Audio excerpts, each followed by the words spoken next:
श्री स्वामी समर्थ. स्वामी महाराज तुमच्या सर्व चांगल्या इच्छा पूर्ण करो ही स्वामींच्या चरणी प्रार्थना करते आणि आजच्या या नवीन व्हिडिओला सुरुवात करते. मकर संक्रांत झाली, भोगीचा दिवसही झाला आणि आता संक्रांतीचा जो शेवटचा दिवस असतो तो म्हणजे किक्रांत, ज्यालाच आपण करीदिन असे देखील म्हणत असतो.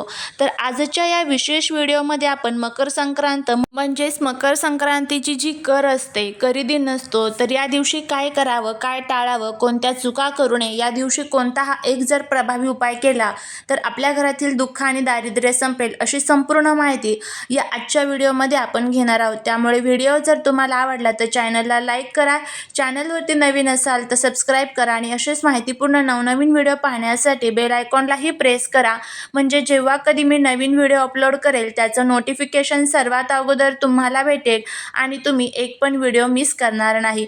त्याचबरोबर कमेंटमध्ये जय माता लक्ष्मी लिहायला अजिबात विसरू नका, जेणेकरून माता लक्ष्मीची तुमच्या कुटुंबावर, मुलांवर अगदी भरभरून अशी कृपा होईल.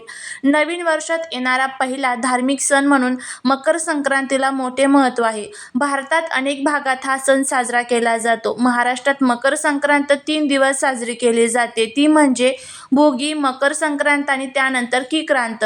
त्यानुसार भोगी आणि मकर संक्रांतीनंतर उद्या किक्रांत जी आहे तर ती साजरी केली जाणार आहे. संक्रांतीनंतरचा दुसरा दिवस म्हणजे संक्रांत करीदिन म्हणून साजरा करतात. तर आज आपण किक्रांत म्हणजे नेमकं काय, या दिवशी काय करू नये, याबद्दलची संपूर्ण माहिती घेऊया. संक्रांतीचा दुसरा दिवस म्हणजेच पौष शुक्ल षष्ठीचा दिवस हा किक्रांत म्हणून सर्वत्र साजरा केला जातो. या दिवशी चांगले किंवा कोणतेही शुभ काम करण्यास मनाई आहे. पौराणिक कथेनुसार देवीने शंकासूर नावाच्या राक्षसाचा वध करण्यासाठी संक्रांती देवीचे रूप घेतले, त्याला ठार केले, अशी एक पौराणिक कथा आहे. तो दिवस सर्वत्र मकर संक्रांत म्हणून साजरा केला जातो. त्यानंतर दुसऱ्या दिवशी संक्रांती देवीने किंकासूर नावाच्या राक्षसाला देखील ठार मारले आणि त्याच्या जाचातून लोकांना मुक्त केले, म्हणून हा दिवस किंक्रांत म्हणून पाळला जातो. हिंदू पंचांगात हा दिवस करीदिन म्हणून देखील दर्शवला जातो. या दिवशी कोणतेही शुभ कार्य केले जात नाही. किक्रांतच्या दिवशी स्त्रियांनी शेणात हात घालू नये असं सांगितलं जातं. तसेच या दिवशी भोगीच्या दिवशी केलेली भाकरी राखून ठेवली जाते आणि ती शिळी भाकरी खाल्ली जाते. अशा काही प्रथा किक्रांतला महाराष्ट्रामध्ये पाळल्या जातात. तसेच या दिवशी बेसनाचे धिरडे बनवून खाण्याची देखील प्रथा आहे. या दिवशी संक्रांती देवीची पूजा करून तिला गोडाधोडाचा नैवेद्य दाखवला जातो. त्याचप्रमाणे कुलदेवतेचे नामस्मरण केले जाते. कोणत्याही चांगल्या कामाची सुरुवात या दिवशी करू नये. लांबचा प्रवास या दिवशी केला जात नाही. घरात वादविवाद टाळायचे असतात, मन शांत ठेवायचे असतात. कोणाचाही अपमान या दिवशी करू नका. घरामध्ये सुख, शांती, समृद्धी नांदण्यासाठी घरामध्ये काही प्रभावी असे उपाय तुम्ही करू शकता किंवा सेवा देखील करू शकता. त्यामध्ये उद्या घरामध्ये गुरुवार असल्यामुळे दत्तभावनीचं पठण जे आहे तर ते आवर्जून करा. त्याचबरोबर शिवलीलामृतचं 11व्या अध्यायाचं पठण देखील तुम्ही करू शकता. घरामध्ये सुख शांती नांदण्यासाठी कनकधारा स्तोत्रमचं पठण करा, विष्णू सहस्रनाम स्तोत्रमचं पठण करा. ह्या सर्व साध्या साध्या सेवा असतात. ह्या सेवा जरी आपण केल्या तरीही आपल्याला त्याचं जे पूर्ण फळ आहे तर ते मिळत असतं.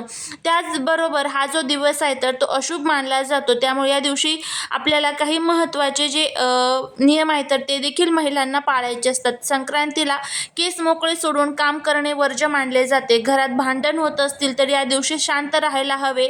त्याचबरोबर या दिवशी आपल्याला आपल्या घराच्या समोर शेणाचे गोळे करून त्याची पूजा केली जाते. हे सुद्धा तुम्ही तुमच्या घरामध्ये जे आहे तर ते करू शकता. आता शहरामध्ये राहत असाल तर हे करणं शक्य नाही आहे, पण जर गावाकडे राहत असाल तर आवर्जून करावं. आता संक्रांतीच्या दिवशी आपल्याला हा जो एक प्रभावी उपाय आहे तर तो करायचा आहे. बघा, कशासाठी आपण खूप कष्ट करतो, मेहनत करतो, पण तरी त्या कष्टाचं, मेहनतीचं फळ आपल्याला मिळत नसेल, घरामध्ये आलेला पैसा हा घरामध्ये टिकत नसेल, सुख शांती समृद्धी ही घरामध्ये नांदत नसेल आणि एखादा असा शत्रू असतो ना, त्या शत्रूला आपली झालेली प्रगती जी आहे तर ती बघवत नाही आणि काय होतं की त्या शत्रूंची नजर ही आपल्या घराला, घरातील मुलाबाळांना आणि त्याचबरोबर घरामध्ये असणारी जे काही वाईट शक्ती आहे तर त्यासुद्धा आपल्याला खूप त्रास देत असतात. अशा ह्या ज्या काही आपल्या अनेक समस्या असतात, अनेक दुःख असतात, अडचणी असतात ना, तर त्यासाठीच आपण ज्यावेळेस या पवित्र तिथी असतात, या पवित्र तिथींवरती आपण हे जे उपाय आहे तर ते आपल्याला करायचे असतात. तर अशा पद्धतीने आपल्याला हा जो एक प्रभावी उपाय आहे तर तो आपल्याला उद्या गुरुवार म्हणजेच की क्रांत म्हणजेच करी दिनाच्या दिवशी आपल्याला करायचा आहे. तर आपल्याला घरामध्ये एक दिवा जो आहे तर तो लावायचा आहे.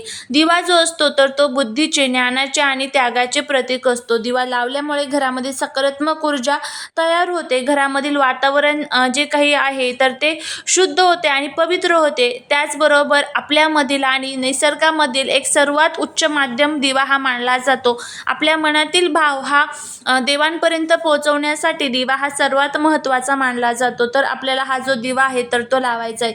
आता हा दिवा तुम्हाला कशा पद्धतीने लावायचा याबद्दलची सविस्तर माहिती आपण घेणार आहोत. त्यामुळे जर तुम्हाला हा व्हिडिओ आवडला तर चॅनलला लाईक, शेअर, सबस्क्राईब करून कमेंटमध्ये जय माता लक्ष्मी लिहायला विसरू नका, जेणेकरून माता लक्ष्मीची तुमच्या कुटुंबावर, मुलांवर अगदी भरभरून अशी कृपा होईल.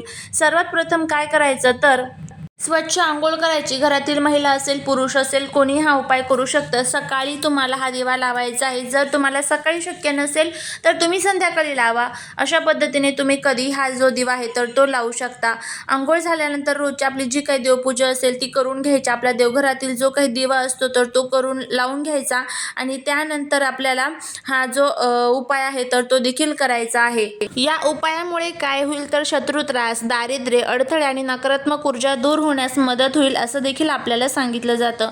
गुरुवारच्या प्रभावी या दिवशी तुम्हाला हा उपाय करायचा आहे. काय लागेल यासाठी तर एक पितळी दिवा घ्या किंवा मातीची पंती जरी घेतलं तरी चालेल. तूप घ्या किंवा थोडंसं मोहरीचं किंवा मग तिळाचं तेल असेल तर ते घेतलं तरीही चालेल. कापसाची वात घ्यायची, हळद घ्यायची आहे, पिवळं फूल घ्यायचे आहेत, अक्षता घ्यायच्या आहेत म्हणजेच तांदूळ घ्यायचे आहेत. उपाय करण्याची योग्य वेळ जी आहे तर ती सकाळी 10च्या अगोदर करा किंवा मग संध्याकाळी तुम्हाला 7 ते 8च्या दरम्यान हा उपाय जो आहे तर तो करायचा आहे. घराच्या मुख्य दरवाजासमोर बाहेरच्या बाजूला तुम्हाला हा उपाय जो आहे तर तो करायचा आहे. उपाय कसा करायचा तर सर्वात प्रथम अंघोळ करून स्वच्छ पिवळे किंवा फिकट कपडे घाला. दिव्यात तूप आणि तिळाचे तेल समप्रमाणात घालायचे आहे. तूप आणि तिळाचं तेल हे एकत्र तुम्हाला घालायचं आहे आणि त्यानंतर वात लावण्याआधी त्यावर हळदीचा छोटा टिपका लावा. दिवा पेटवून तो मुख्य दरवाजाच्या उजव्या बाजूला ठेवा. दिव्यासमोर पिवळं फूल आणि अक्षता अर्पण करा आणि दिवा ज्या वेळेस आपण पेटवणार आहोत तर तिथे तुम्हाला हा दिवा एक प्लेट घ्यायची आहे. प्लेटमध्ये तांदूळ ठेवायचे, त्या तांदळावरती हा दिवा ठेवायचा आणि हा दिवा त्या मुख्य दरवाजामध्ये ठेवायचा आहे. दिवा पेटवल्यानंतर ओम भ्रूम बृहस्पते नमः या मंत्राचे 7 वेळेस तुम्हाला जे मंत्र आहे तर त्याचा जप करायचा आहे. विशेष काही चुका आपल्याला टाळायच्या आहे. दिवा पेटवल्यानंतर मागे वळून पाहू नका. या दिवशी कोणालाही उधार देऊ नका. घरात वादविवाद टाळा. दिवा पूर्ण विजेपर्यंत दार बंद करू नका. आणि या उपायांचे फायदे काय होतात तर शत्रूच्या काटकारस्थानांपासून संरक्षण होते. घरातील आर्थिक अडचणी हळूहळू दूर होतात. गुरुकृपा प्राप्त होते. नकारात्मक शक्ती घराबाहेर जातात असं देखील सांगितलं जातं. त्यामुळे हा उपाय जो आहे तर तो तुम्ही करून बघा. नक्कीच तुम्हाला याचा जो फायदा आहे तर तो होईल. झालेली सेवा ही महाराजांच्या चरणी रुजू करते. व्हिडिओ जर आवडला तर लाईक, शेअर आणि सबस्क्राईब करायला विसरू नका. श्री स्वामी समर्थ.